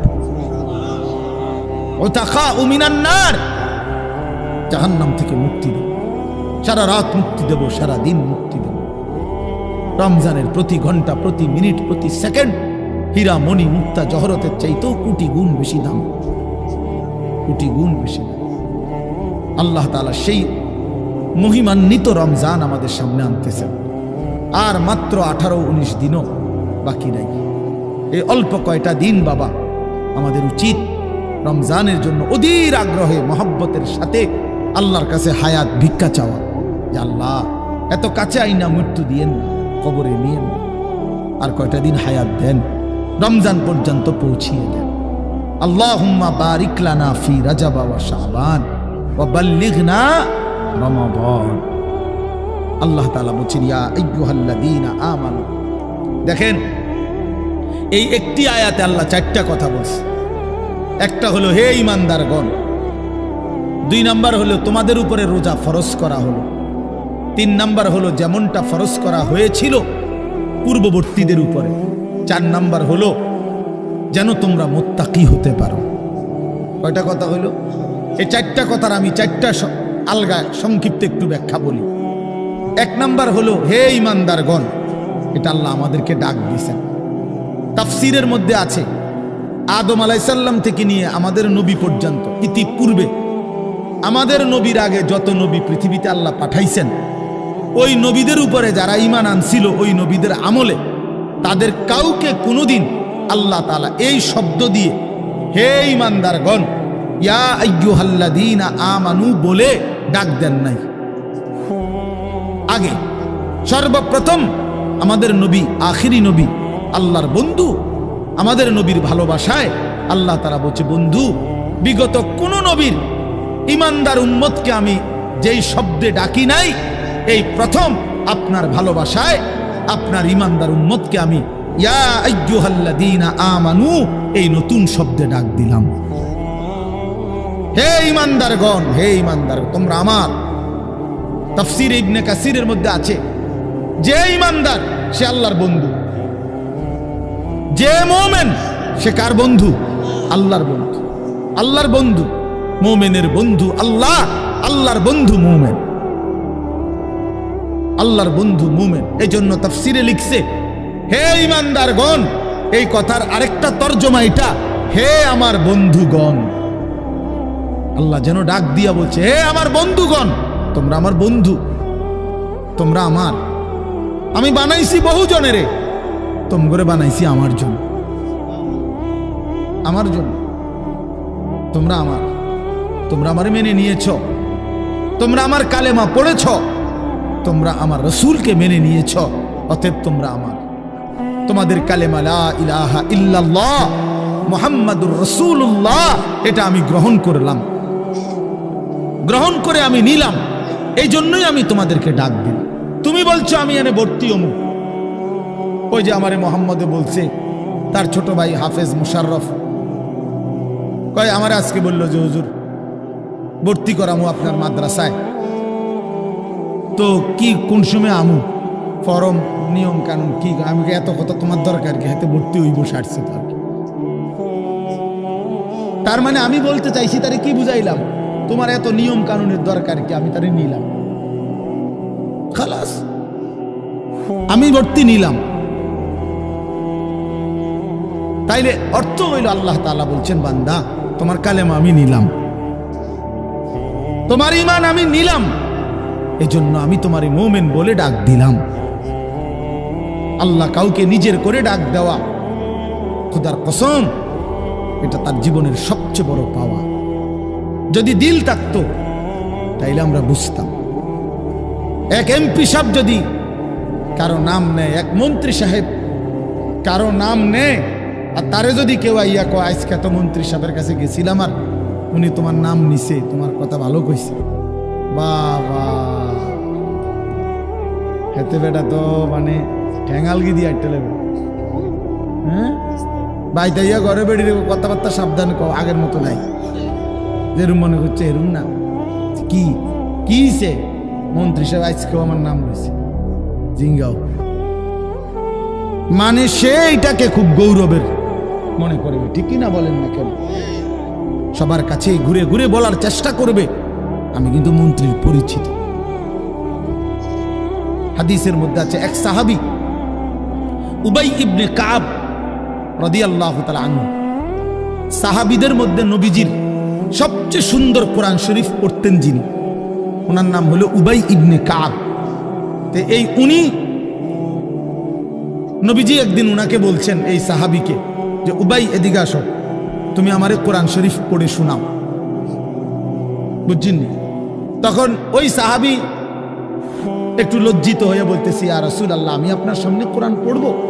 অথচ কোরআন তো আমরা আপনার থেকেই শুনি, কোরআন আপনার উপরেই নাজিল হয়, আমি কোন সাহসে আপনার সামনে কোরআন পড়ি? তো নবীজি বললেন, শুনো, মহান আল্লাহ পাক রব্বুল আলামিন জিব্রাইল পাঠাইয়া তোমার নাম নিয়া বলছে তোমার কাছ থেকে আমি কোরআন শুনতে। এই আমরা স্পষ্ট হাদিসে পড়ছি, বিশ্বাস করেন। এই সাহাবী এটা শুই না 3 বার জিজ্ঞাসা করছে নবীজিরে, আওয়াসাম্মানি আল্লাহ, ইয়া রাসূলুল্লাহ বললেন কি আমার আল্লাহ আমার নাম নিছে? আমার নাম? আর কোন কি আপনি? নবীজি বলল, হ তোমার নামে তো নিছে। উনি আবার জিজ্ঞাসা করছে, ইয়া রাসূলুল্লাহ সত্যি বলছেন আমার নাম নিয়েছেন আল্লাহ? বলছে, হ তোমার নাম। আবার জিজ্ঞাসা করছেন, হাদিসের স্পষ্ট শব্দ আছে ফাবাকা। 3 বারের পরে এই সাহাবী খুশিতে আনন্দে চিৎকার করে কাঁদতে শুরু করছে আর বলতেছি, ইয়া রাসূলুল্লাহ, এক গোলামের কি পরিমাণ সৌভাগ্য, তার মুনিব তার নাম নিয়েছে। তা আমরা আমাদের কালেমার কি পরিমাণ সৌভাগ্য, আমরা একবার বলেছি কালেমা, আল্লাহ আমাদেরকে ডাক দিছে, ইয়া আইয়ুহাল্লাযীনা আমানু, হে আমার কালেমা ওয়ালারা, তোমরা আমার, তোমরা আমার, আমি তোমাদের ঈমান নিলাম, আমি তোমাদেরকে ডাক দিলাম। এক মুমিনের কি পরিমাণ খুশি হওয়া উচিত আপনি শুনেন। 29 নম্বর পারায় একটা সূরা আছে, সূরা মুরসালাত। এই যে এর আগে একটা সূরা আছে, সূরা দাহার, কোরআনুল কারীমের 76 নম্বর সূরা, 2 পৃষ্ঠাওয়ালা ছোট সূরা। এই সূরাটার মধ্যে জান্নাতের বর্ণনা সবচেয়ে সুন্দর, মানে জান্নাতের বর্ণনা হৃদয় কারা এই সূরাতে আছে। এই সূরাটা যেদিন নবীজির উপরে নাজিল হয়েছে, সেদিন নবীজির সামনে একজন কালো রঙের সাহাবী বসা ছিলেন। ওয়াইন্দাহু রাজুলুন আসওয়াদ, কালো একজন রঙের সাহাবী বসা ছিল, উনি বসা ছিলেন। এই সময় এই সূরাটা নাজিল হয়েছে, নবীজি উনাগরে শুনাইছে সূরাটা। তো এই সূরার মধ্যে জান্নাতের এমন হৃদয়গ্রাহী বর্ণনা। এই সাহাবীটা সামনে যিনি বসা কালো রঙের সহজ সরল সাহাবী, উনি এই সূরা এটা শুইনা জান্নাতের আশায় খুশিতে একটা চিৎকার দিছে, এক চিৎকারে হাদিসে আছে উনি ওইখানেই ইন্তেকাল করছে। এখানে তখন আল্লাহর নবী বলেন, ওয়াল্লাহি লাকাদ আখরাজা নাফসা সাহিবিকুমুশ শাওকু ইলাল জান্নাহ। নবী বলেন, আল্লাহর কসম, জান্নাতের প্রবল আকাঙ্ক্ষায় তোমাদের বন্ধু জীবন দিয়ে দিল। निकल जाए दम तेरे कदमों के नीचे, यही दिल की हसरत, यही दिल की आरज़ू है। এটা উর্দু শের আর কি, অর্থ হলো, হে প্রিয়তম, তোমার পায়ের নিচে জীবন দিলাম, জান দিয়ে দিলাম, আর এটাই ছিল আমার সারা জিন্দেগীর তামান্না, দিলের আকাঙ্ক্ষা, যে তোমার জন্য আমি জীবন দেব, আর সেটাই দিয়ে দিলাম। নিকল যায় দম তেরে কদমু কে নিচে, তোমার কদমের নিচে আমার জান গেল। यही दिल की हसरत, এটাই ছিল দিলের আকাঙ্ক্ষা। এজন্য আজকে ছেলেরা কোথায় জীবন শেষ করে দিচ্ছ? এমন সুন্দর জীবন, এমন সুন্দর যৌবন, আহা, শক্তির টাইমটা, জীবনের সক্ষমতার সময়। ছোটবেলা তো ভাইয়া দুর্বল, বৃদ্ধ বয়সটাও দুর্বল। তোমাদের অনেক কিশোর নওজোয়ান একজনের গায়েও চাদর নাই, কিন্তু মুরব্বী সবগুলোর গায়ে চাদর। দেখো চাকায়া, এই চাচারা তো আমার সব পরিচিত চাচা। অর্থ হইল এই বৃদ্ধের এই দুর্বলতা তাকে চাদর গায়ে দিতে বাধ্য করেছে। তার শরীরে শীতের অনুভূতিটা বেশি, ঠিক কিনা বলেন না কেন? কিন্তু তোমরা নওজোয়ান, তোমাদের অধিকাংশ কারো গায়ে চাদর নাই। তোমরা দেখো ভাইয়া, আমার গায়ে কোনো চাদরই নাই। তাইলে বুঝাইতে চাইলাম, এই শক্তির সময় যৌবন।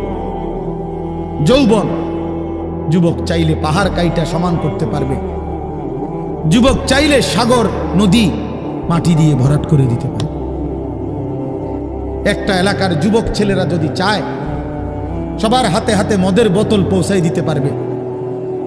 একটা সমাজের ছেলেরা যদি চায়, সবার হাতে হাতে নামাজের মুসল্লাও তুলে দিতে পারবে।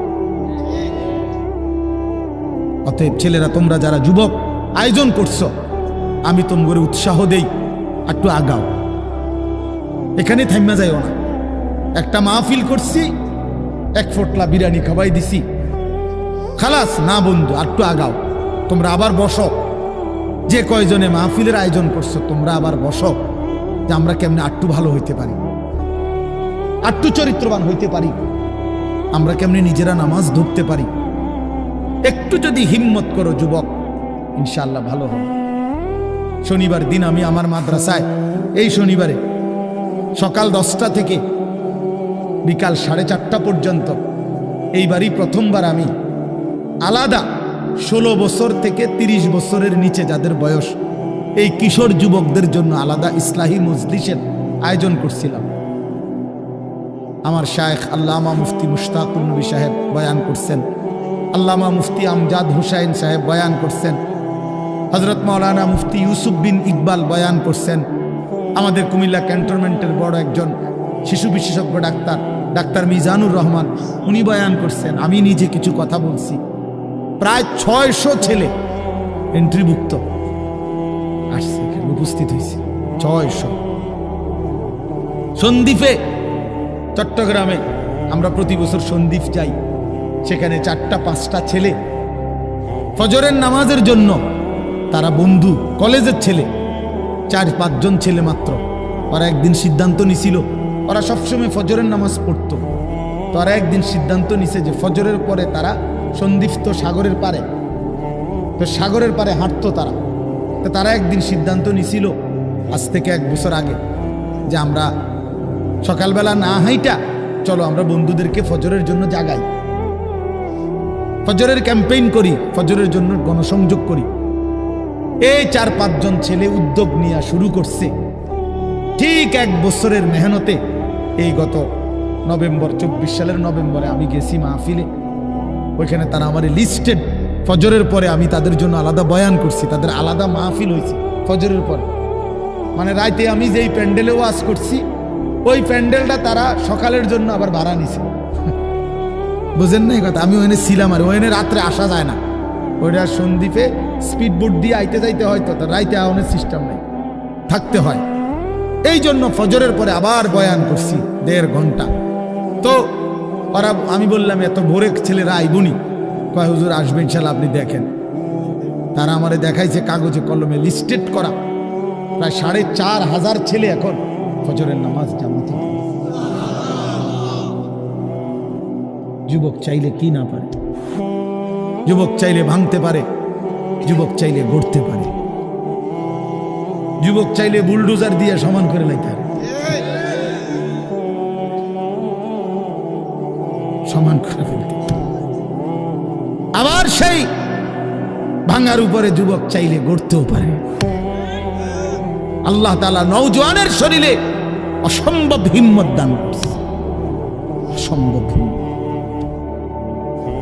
এই জন্য বাপ, আমি যুবক যারা, তাদেরকে উৎসাহিত করলাম। মহান আল্লাহ পাক রব্বুল আলামিন আমাদেরকে বলছেন, আমি তোমাদের ইমানদার, ইমান নিলাম, আমি ইমান দিছি বান্দা। আমি গত বছর যখন তাবলীগের সফরে ছিলাম দিনাজপুর জেলায়, গত বছর আগস্ট মাসে 72 বছর বয়স্ক একজন হিন্দু লোককে কালেমার দাওয়াত দিছিলাম। ওনার 2 ছেলে মুসলমান। ওনারে আমি 2.5 ঘন্টা কালেমার দাওয়াত দিছি। আমরা 3 জন আলেম মিলে কত অনুনয় বিনয় করছি, কাকুতি মিনতি করছি, কাঁদছি, চোখের পানি ফেলছি। একটা বার চাচা কালেমা পড়েন, আপনার ছেলে মুসলমান, ছেলের বউ মুসলমান, আপনার নাতি নাতনি সব মুসলমান, আপনি এখনো বসে আছেন কেন? আহা, এই 72 বছর হয়ে গেছে। বুড়া মিয়া কয় আমি ওটা বলবো না। বলে নাই। আমি আমার সাথীদের কাছে, আমার 26 জন সাথী নিয়ে চিল্লাই গেছি। 16 জন আলেম, এক চিল্লা সফরে 950 মানুষ আল্লাহর রাস্তায় বের হয়েছে চিল্লার জন্য। আলহামদুলিল্লাহ, আল্লাহই করাইছে। তো বলতেছিলাম, আমি সাথীদের কাছে এসে বলছিলাম যে দেখেন 72 বছর বয়স হয়ে গেছে, এক আল্লাহর বান্দা তার জবান দিয়া কোনোদিন তার মালিকের নামটা বলবে। আমারে আপনারে আল্লাহ তাআলা কত বড় তৌফিক দিছে যে আমরা কত হাজারবার, লক্ষবার কালেমা লা ইলাহা ইল্লাল্লাহ মুহাম্মাদুর রাসূলুল্লাহ এটা যে আমরা পড়তে পারি, পড়তে পারছি, এই সৌভাগ্যের কৃতজ্ঞতা কি? এটা যদি আল্লাহ আমগো জবান দিয়ে কোনোদিন না বলাইতো। কথা বলে না বাপ, এই ছেলেরা মিয়া, এই আব্বা, যারা নামাজ পড়ো না, আরে না ফরমান, তুই যদি হিন্দুর ঘরে জন্ম নিতি, তুই যদি ইহুদির ঘরে জন্ম নিতি, তুই যদি খ্রিস্টানের ঘরে জন্ম নিতি, বেটা কি হতো জীবন যদি কোনোদিন কালেমার আহ্বান না শুনতা? তুমি তো মুসলমানের ঘরে জন্ম নিয়া এভাবে ইমানকে ফেলে দিলা। মুসলমানের ঘরে জন্ম নিয়ে এভাবে নামাজকে প্রত্যাখ্যান করলা। ছি ছি ছি ছি, তোমারে দেখে তো হিন্দুও হাসবে, তোমারে দেখে তো ইহুদিও হাসবে, তোমারে দেখে তো খ্রিস্টানও হাসবে যে দেখছো হয় নাকি শ্রেষ্ঠ জাতি, ওদের ধর্ম নাকি শ্রেষ্ঠ ধর্ম, ওদের ধর্ম কোরআন নাকি শ্রেষ্ঠ কিতাব, ওদের শ্রেষ্ঠ ধর্ম ওদেরই পছন্দ হয় না, ওদের শ্রেষ্ঠ কিতাব ওরাই পড়তে পারে না। তো এটা কিসের শ্রেষ্ঠ? কথা বলেন না। তাহলে আমি তো আমার ধর্মের অপমান। কথা বলেন না, আমি আমার ধর্মের অপমান না, আমি আমার কোরআনের অপমান। এজন্য তোমরা যারা বেনামাজি ছেলে, তোমরা ধর্মের অপমান। তোমাদের যাদের চুল বেঈমানের মতো, তোমরা মুসলমান ধর্মের অপমান। তোমাদের কারণে আমার ধর্ম লজ্জিত, তোমাদের কারণে ধর্ম বেইজ্জতি হয়েছে। তোমরা ইসলামকে অপমানিত করলা, আল্লাহকে অপমানিত করলা, আমার নবীর শ্রেষ্ঠতম 23 বছরের আদর্শকে তোমরা অপমানিত করলা। এই অপমানের বিচার আল্লাহ করবে, মনে রাখো, ছেড়ে দিবে না বাপ। আল্লাহ কোরআনে বলছে, বান্দা আমি 1 সেকেন্ড ছাড়বো না, আমি হিসাব নিব। তুমি আমারে কি মনে করছো বান্দা? বাদুগা খাওয়াইছি দেখিয়া তুমি মনে করছো আমি মাতি না? হ্যাঁ, কিটা মনে করছো? এ পেশাব পায়খানার ভাত তুমি মনে করছো আমি কিছুই বলবো না, কিছুই বলবো না। তুমি জানো না ফেরাউনকে শোয়াইছে কে? তুমি জানো না কারুনকে শোয়াই দিছে কে? তুমি জানো না নমরুদ সাদ্দাতকে নিশ্চিহ্ন করে দিয়েছে কে? তুমি শোনো নাই? তুমি আন্দাজ করো নাই আমি আল্লাহ কেমন? এই পৃথিবীর কত অবাধ্য জাতিকে আমি আল্লাহ ধ্বংস করে দিয়েছি, শোনো নাই? কই, গোটা পৃথিবীর সমস্ত আধুনিক প্রযুক্তি থাকার পরেও তো বাবা আমেরিকার ওই বেঈমানরা, ক্যালিফোর্নিয়ার লস অ্যাঞ্জেলস তাদের একটি স্টেট আগুনে দাবানলে পুরে ছাই হয়ে গেছে। লক্ষ লক্ষ কোটি কোটি মিলিয়ন বিলিয়ন ডলারের এক এক বিল্ডিং। আপনারা মুরব্বীরা মিলিয়ন বিলিয়ন ডলার কি তাই বুঝতেন না? কয়টা আপনি 1 মিলিয়ন বিলিয়ন ডলার কত টাকা? কমপক্ষে 300 টাকার বেশি। মানে আপনি এটি বুঝতেন না, টেহারি এটা বুঝতেন না। কথা বুঝছেন কেন? হ্যাঁ, আমরা কিতাবে পড়ছি এক বুজুর্গকে, হ্যাঁ, একটা জিনিস দামি ওনার কাছে ছিল, তো ওনার কাছে বলছি এটা আপনি বিক্রি করে দেন। কত মূল্য? উনি বলছে 100 দিরহাম, 100 টাকা। তখন উনি যখন বিক্রি করে দিছে, ওনার 100 দিরহাম দিছে। তো অন্য কেউ উনারে পরে বলছে, হায় হায় জনাব, আপনি তো বহুত বড় ঠকছেন, মাত্র 100 টাকা দাম চাইলেন, এটার দাম তো আরো অনেক। তো উনি বলছেন, আল্লাহর কসম, 100 টাকার উপরে, 100 দিরহামের উপরে কোনো সংখ্যা আছে? আমার তো এটা জানা নেই, আমার তো এর উপরে কিছু জানা নাই। আমার মেজো বোনের বিয়ে যখন হয়েছিল, মেজো বোন, আমি তখন প্রাইমারি শেষ করে মাদ্রাসায় ভর্তি হয়েছি, এই সময় আমার বোনের বিয়ে হয়েছে। তো বোন জামাই যখন ওই আগে ছোটবেলায় বিয়ের দিন বোন জামাই যখন আসছে, তখন শরবত খাওয়াইছি যে গেইটে নাকি, তখন কিছু টাকা দিতে হয় না, যে শরবত খাওয়ায় তারে। তো আমারে 100টা টাকা দিছে উনি প্রথম। তো এগুলা নাকি ওনার কাছে আরো টাকা ছিল, তো ওই আরো একটু সাফাসাফি করলে আরো দেয়, আরো কিছু দেয়, না মানলে আরো দেয়, এমনি এমনি নিয়ম ছিল। আমার 100 টাকা দিছে, আর এটা দেখে আমি একটা দৌড়ে আইয়ালাইছি। আমার পুরো মনে আছে, একটা কসম, আমার পুরো এখনো মনে হইলো আর এই কথাটা। আমার একারে আমার ভাই, চাচাতো ভাইটাই বা অন্যরা এত দমকাইছে, বেউকুফ, 100 টাকা লইয়া দৌড় দিয়ে আইয়ালাইছ। আমি বলছি, আমি তো আসলে এর চাইতে বেশি টাকা জীবনে আর দেখি। তো বলতে চাইলাম, হাজার হাজার কোটি কোটি মিলিয়ন ডলারের এই বাড়ি ভবন, এগুলো পৃথিবীর সর্বাধুনিক প্রযুক্তি দিয়ে, অত্যাধুনিক প্রযুক্তি থাকা সত্ত্বেও, আধুনিক সরঞ্জামাদি থাকার পরেও বাপ আল্লাহর দেওয়া আযাবে আগুনে যখন জ্বলছে, এই কয়দিন হইল কোনো বেঈমানে 1 সেকেন্ডের জন্য আগুন নিভাইতে পারে নাই। 14,000 ফায়ার সার্ভিস কর্মী একসাথে আপনার পানি দিছে, আরো বাড়ে, আগুন আরো বাড়ছে। তার মানে বোঝা গেল বাবা, পৃথিবীর কারো শক্তি মূলত কোনো শক্তি না, আল্লাহ শক্তির সামনে, আল্লাহর ফায়সালার সামনে। আল্লাহ যদি ভালো রাখে তাইলেই ভালো থাকা। হ্যাঁ, আপনার টাকা তো আছে 1000 কোটি টাকা, কিন্তু আপনার ফেড অসুখ, আপনি টেহা দিয়ে কিনবেন। আপনার টাকা তো আছে লক্ষ কোটি টাকা, কিন্তু আপনার তো ডায়াবেটিস, আপনি কিনবেন টাকা দিয়ে কি করবেন? আপনি 7 রাজার ধন হইলেও কি লাভ হবে আপনার?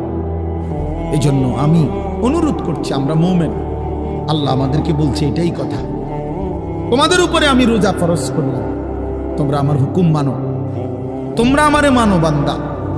রোজা মানে বিরত থাকা, সিয়াম মানে বিরত থাকা, তার মানে গুনাহ থেকে বাঁচো, হালাল বস্তু থেকে বাঁচো। আমি তোমাদেরকে হারাম তো হারামই, হারাম থেকে আবার ফিরাবো কেন? হারাম থেকে তো ফিরতে সারা বছরের জন্যই বলে দিছি। তো আমি রমজান মাসে তোমাদের 3টি হালাল খাবার হালাল ছিল, পানি হালাল ছিল, হালাল স্ত্রী হালাল ছিল। আমি রমজানের 30টা দিন, একটা মাসে তোমাদের জন্য খাদ্য, পানি, স্ত্রী, এই 3টা জিনিস হালাল বস্তু আমি হারাম করে দিলাম। যেন আমি বুঝাইতে চাইলাম যে দেখো, আমি আল্লাহ যেখানে হালালটাও হারাম করে দিলাম, সেখানে হারামটার প্রতি আমি আল্লাহর কি পরিমাণ ঘৃণা। যেখানে হালালটাই ছেড়ে দিতে বললাম, সেখানে হারামটা ধরে রাখার কোন সুযোগ আছে? অতএব মিথ্যা, চুরি, ডাকাতি, জিনা, ব্যভিচার, মদ, জুয়া, নাচ, গান, সুদ, ঘুষ, মা বোনদের বেপর্দা জিন্দেগি ছেড়ে দেন, ছেড়ে দেন। একজন বুঝলে একজনে, কোনো অসুবিধা নাই, আমার কোনো আফসুস নাই। আমি সব সময় ফেরিওয়ালার মতো আমি বুঝি, একজনই শুনুক, একজনই যদি ভাবে আলহামদুলিল্লাহ। সংখ্যা দিয়ে আমি কি করব? বুঝেন না? 10 কোটি মানুষ আমারে মনে করেন আলগি দিছে, তো কি এটা আমার খবর রাজাব মা। বাংলাদেশের একেবারে মনে করেন 50 লাখ লোক আমার চিনে, তো কি এতে আমার কবর রাজাব মা। তো আর কি, পরিচিতি, অপরিচিতি, জনপ্রিয়তা, এগুলো কোনো বিষয় না, এগুলো কোনো মুখ্য বিষয় নয়। বিষয় হলো আল্লাহর কাছে গ্রহণ হওয়া, আখিরাতের মুক্তি পাওয়া, জাহান্নাম থেকে মুক্তি পাওয়া। অতএব আজকে এতটুকুই মূল কথা, আমরা প্রত্যেকেই এটা ভাবি আমরা মুমিন। প্রিয় ভাই বলেন, আমরা এখানে যারা এখন বসছি রাত 12টা বাজে, আমার কথা শেষ, নীরবে একটা মিনিট ইনসাফের সাথে ছেলেরা বাবা বলো তুমি মুসলমান কিনা, না ছেলেরা আলাদা বলো বাবা কও তোমরা মুসলমান কিনা। প্রিয় বাপ বলো তুমি মুসলমান কিনা, তুমি মুসলমানের সন্তান কিনা। তাইলে তুমি সিদ্ধান্ত দাও আজকে। বয়স্ক যারা আছেন তারা আপনারা বসা থাকেন, কিন্তু তোমরা যারা 30 বছরের নিচে ছেলে, তোমাদের বয়স, বুঝে শুনে ধোঁকা দিও না, আল্লাহর সাথে ধোঁকা করো না, আল্লাহর সাথে মস্কারি করো না। হাদিসের মধ্যে আছে এক লোক নবীজির সামনে বাম হাত দিয়ে খাইতেছিল, মুসলিম শরীফের হাদিস। নবীজি তারে বলছে ডান হাতে খাও, তখন সে বলছে আমি ডান হাতে খাইতে পারি না। নবীজি বলছে তাইলে আর পারবাও না। কসম আল্লাহর, ওই হাদিস আছে, সাহাবী বলে ওই লোক আর কোনোদিন ডান হাত মুখের কাছে আনতে পারে নাই, কারণ সে তো মূলত মিথ্যা বলছিল, অহংকার করে বলছিল। এই জন্য আমি অনুরোধ করছি, তোমরা যারা 30 বছরের নিচে আছো ছেলে বাবা, তোমরা দিল থেকে বুঝে শুনে তোমরা নিয়ত করে দাঁড়াও, যে এই কথার নিয়তে দাঁড়াও, যার ভাল লাগে যে আমি ইনশাল্লাহ চেষ্টা করুম ফজর সহ 5 ওয়াক্ত নামাজ পড়তে। তুমি সিদ্ধান্ত নিয়ে বলো যে আমি চেষ্টা করব, আমি নারী ছবি, অশ্লীল দৃশ্য থেকে, মোবাইলের অশ্লীল ছবি থেকে নিজেকে বাঁচাইবার নিয়ত করলাম, সিদ্ধান্ত করলাম। আল্লাহ তৌফিক দিলেই তো পারবা, ঠিক কিনা বলেন না কেন? অতএব নিয়ত করে হিম্মতের সাথে যে আসলেই হুজুর আমি দিল থেকে বললাম, এই নিয়ত করে দাঁড়াও, যার ভাল লাগে দাঁড়াও, কোনো বাধাবাধকতা নাই, যার মন চায় দাঁড়াও, আমার কোনো জোরাজুরি নাই। বাকি তুমি দিল থেকে বলো, মন থেকে মনে নিয়ত করো, তোমার দিলে তুমি, কারণ তোমার কবর তোমার, আমার কবর আমার, তোমার ঘরে তুমি ফিরবা, আমার ঘরে আমি ফিরব। সবাই রাজি তো ইনশাআল্লাহ? আল্লাহ তাআলা তৌফিক দান করেন। বসো বাপ, আল্লাহ কবুল করে নেন। মনে করো ঠকবা না, মনে রাখো নামাজ পড়ে কেউ ঠকে না, না পড়ে ঠকে। গুনাহ ছেড়ে দিয়ে ঠকবা না, বরং গুনাহ ছেড়ে দিলে দামি হইবা ইনশাআল্লাহ। দামি হইও, নিজে দামি হবা, মনে রাখো দামি। একটা জিনিস শেষ মনে রাখো ছেলেরা, যে কোনো মূল্যে আমরা আলহামদুলিল্লাহ গোটা পৃথিবী নিয়ে আমাদেরও পড়ালেখা করা আছে, সারা পৃথিবীর হালাত আমরাও বুঝি কম বেশ। আমরা জেনারেল লাইনেও পড়ালেখা করছি, কুমিল্লা ভিক্টোরিয়া কলেজ থেকে মাস্টার্স পাস করছি, সরকারি আলিয়া মাদ্রাসা থেকে কামেল পাস করছি, কওমি মাদ্রাসা থেকে দাওরায়ে হাদিস পাস করছি। তাহলে মাটির তলে থাকি না, পৃথিবীর নিয়ে আমরাও গবেষণা ভাবি। কাজে সারা পৃথিবীর যেই পরিস্থিতি বর্তমান এবং আমাদের কোরআন সুন্নাহর যেই ভাষ্য, এই সবগুলো বিশ্বাস করো, একত্রে মিলাইলে এ কথা আমাদের কাছে একেবারে স্পষ্ট। আগামীর পৃথিবী ইসলামের পৃথিবী, আগামীর পৃথিবী কোরআনের পৃথিবী। মনে রাখো বললাম বাপ, তুমি দেখবা, তোমার হায়াতেই দেখবা ইনশাআল্লাহ। এখন যাদের বয়স এই 20, 25, 26, 28, যাদের বয়স 12, 15, তোমরা ইনশাআল্লাহ আগামীর ইসলাম দেখবা, কালেমার বিজয় দেখবা। তোমরা শুনবা যে ফিলিস্তিন বিজয়ী, তোমরা শুনবা সারা পৃথিবীতে কালেমার পতাকা উড়েছে, তোমরা শুনবা ইউরোপ আমেরিকার শক্তি নিশ্চিহ্ন হয়ে গেছে, তোমরা শুনবা ইসরায়েলের কুত্তারা পরাজিত হয়ে গেছে।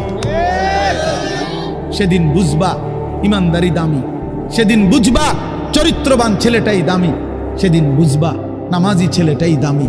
আর যারা চরিত্র নষ্ট করে ফেলেছ, তুমি ফালতু কোনো না কোনো সিফাত কুনাত পইরা থাকবে। এই জন্য আমরা দয়া করি ইনশাআল্লাহ প্রত্যেকেই আমরা ইনশাআল্লাহ নামাজ পড়বো তো ইনশাআল্লাহ। ভালো হও, চরিত্রবান হও, নিজের জীবন গঠন করো, আল্লাহ তৌফিক দান করেন। আলহামদুলিল্লাহি রাব্বিল আলামিন। আল্লাহুম্মা আনতাস সালাম ওয়া মিনকাস সালাম, তাবারাকতা ইয়া দাল জালালি ওয়াল ইকরাম। ইয়া রাব্বি লাকাল হামদু কামা ইয়ানবাগি লিজালালি ওয়াজহিক ওয়া আযীমি সুলতানিক।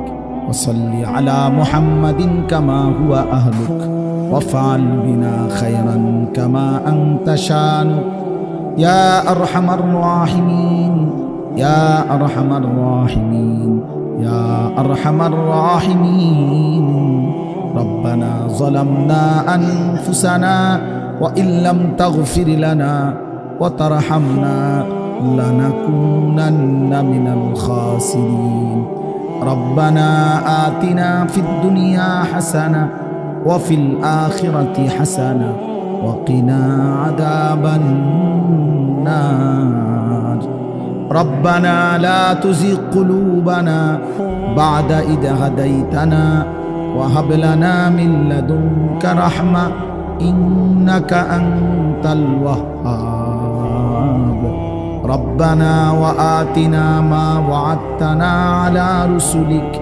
ولا تخزنا يوم القيامة إنك لا تخلف الميعاد ربنا اصرف عنا عذاب جهنم إن عذابها كان غراما إنها ساءت مستقرا ومقاما رب ارحمهما كما ربياني صغيرا رب ارحمهما كما ربياني صغيرا ربنا هب لنا من أزواجنا وذرياتنا قرة أعين واجعلنا للمتقين إماما مولاي كريم رب كريم মেহেরবান মাওলা রাত গভীরে আমরা গুনাহগার গোলাম আপনার শাহী দরবারে হাত উঠাইলাম অনেক বেশি গুনাহ মাওলা পেছনের জিন্দেগি নাফরমানিতে ভরা মাওলা অন্ধকারেই জীবন নাফরমানিতে ভরে গেছে মাওলা আল্লাহ চোখ বন্ধ করলেই ভয় হয় ঘুম যেতেই ভয় হয় যদি ঘুম আর না ভাঙ্গে চোখ যদি আর না মেলে এত গুনাহ নিয়ে কবরে যাব কেমনে মাওলা হাসরের ময়দানে দাঁড়াবো কেমনে মাওলা নবীজির সুপারিশ চাইবো কেমনে মাওলা হাউজে কাউসারের পানি তো মিলবে না মাওলা আপনি মাফ করে দেন মাফ করে দেন আজই মাফ করে দেন এখনই মাফ করে দেন হায়াতে থাকতেই মাফ করে দেন কবরে যাবার আগেই মাফ করে দেন আপনি রহমান আপনি রহিম আপনি গফফার আপনি গফুর আপনি মাফ করে দেন আযাব দিলে আপনার কোনো লাভ নাই মাফ করে দিলে আপনার কোনো ক্ষতি নাই মাফ করিলে আপনার কমবে না মাফ না পেলে আমাদের উপায় থাকবে না আল্লাহ মাফ করে দেন দেন মাওলা আমার এই মাফ করে দেন আমার এই মাফ করে দেন আমার বন্ধুদেরকে মাফ করে দেন আমার বাবাদেরকে মাফ করে দেন আমার নওজোয়ান ছেলেদেরকে মাফ করে দেন আল্লাহ নওজোয়ান ছেলেরা বোঝে নাই মাওলা গুনাহ তো করেই ফেলেছে মাওলা আজ আপনি মাফ করে দেন আপনার ভালোবাসায় দাঁড়িয়েছিল আপনার ভালোবাসায় দাঁড়িয়েছিল মাওলা আপনি এই দাঁড়ানো কবুল করে নেন ছেলেগুলোকে নামাজি বানিয়ে দেন চরিত্রবান বানিয়ে দেন মোবাইলের আসক্তি থেকে বাঁচান নারীর আসক্তি থেকে বাঁচান জিনা ব্যভিচারের আড্ডা থেকে বাঁচান মদ জুয়ার আড্ডা থেকে বাঁচান আমার সন্তানদেরকে ফিরাইয়া দেন আমার ভাইদেরকে ফিরিয়ে দেন আমার সন্তানদেরকে ফিরিয়ে দেন বাবা চাচা বয়স্কদেরকে আরো বেশি নেক আমলের তৌফিক দেন মা বোনদেরকে পর্দা পুশিদা দান করেন সমস্ত কবরবাসীদেরকে মাফ করে দেন কিয়ামত পর্যন্ত কবরের আযাব মাফ করে দেন অসুস্থ বিমারি যারা শিফা করে দেন প্রত্যেকের কামাই রুজিতে হালাল বরকত দান করেন বিদেশের জমিনে প্রবাসে যারা সহি সালামতে নিরাপদে রাখেন মাওলা যে যেই মাকসাদে দোয়া চেয়েছে সকলের নেক মাকসাদ পূরণ করে দেন আল্লাহ ছেলেদের আয়োজন মসজিদ কমিটির আয়োজন মহল্লাবাসীর আয়োজন এই মাহফিলখানা কবুল করে নেন মাহফিলের প্রতিটা দান সাদাকা বুদ্ধি, সহযোগিতা, পরামর্শ সব কিছুর উত্তম বিনিময় দান করেন। আল্লাহ সকলকে কবুল আর মনসুর করে নেন। ওলামায়ে কেরামকে হায়াত দারাজ করেন, সকলের উপরে রহম করম করেন, প্রত্যেকের নেক মাকসাদ আপনি পূরণ করে দেন। আল্লাহ অভাব দূর করে দেন। রমজান পর্যন্ত হায়াত ভিক্ষা দান করেন। আল্লাহ রমজান পর্যন্ত পৌঁছিয়ে দেন, পৌঁছিয়ে দেন, পৌঁছিয়ে। আর অল্প কয়েকটা দিন মাওলা, বঞ্চিত কইরেন না, মাহরুম কইরেন না, এতটা কাছে এনে কবরে নিয়েন না মাওলা। আল্লাহুম্মা বারিক লানা ফি রাজাব ওয়া শাবান ওয়া বাল্লিগনা রমাদান ওয়া বাল্লিগনা রমাদান ওয়া বাল্লিগনা রমাদান। আল্লাহ রমজান পর্যন্ত পৌঁছাইয়াই দেন, হায়াত ভিক্ষাই দেন। আল্লাহ রমজানের চাঁদ দেখাইয়েন মাওলা, রহমত মাগফিরাত নাজাত নসিব করিয়েন। আল্লাহ সারা দেশ কবুল করে নেন, সারা পৃথিবীর মজলুম মুসলমানকে বিজয় দান করেন। আল্লাহ ফিলিস্তিনের বিজয় দান করেন, ইসরায়েলের ইহুদি বেঈমানদেরকে ধ্বংস করে দেন। রব্বির হামহুমা কামা রব্বায়ানি সগীরা। সুবহানা রাব্বিকা রব্বিল ইজ্জাতি আম্মা ইয়াসিফুন ওয়া সালামুন আলাল মুরসালিন। আলহামদুলিল্লাহি রাব্বিল